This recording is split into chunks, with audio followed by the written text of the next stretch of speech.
Bapak Partai Amanat Nasional, pemimpin Ketua Umum, dan seluruh jajaran di Jawa Barat datang untuk sekaligus kami memberikan rasa simpati dan duka dan sekaligus kami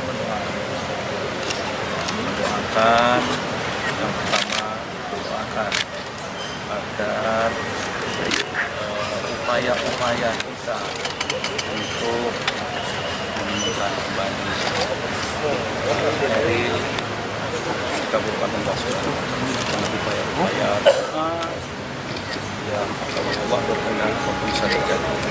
Yang kedua tentu kita mendoakan keluarga Kang Emil dan keluarga untuk tetap sabar dan coba tegar.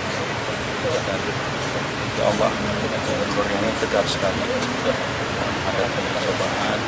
Jadi kita berdoakan menghibur dan semoga keluarga dapat melewati masa-masa yang sulit ini dengan sabar.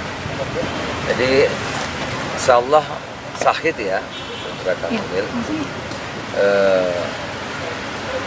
Kami memang datang hari ini tidak awal-awal karena terus terang tidak mudah.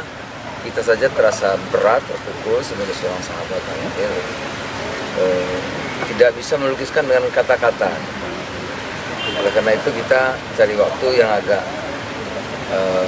sedikit, dan tetapi tadi setelah bertemu Kang Emil, alhamdulillah saya bersyukur ternyata hubungan kita ini luar biasa, punya mental yang tegar sekali. Namanya bisa cerita, sudah bekerja, itu luar biasa.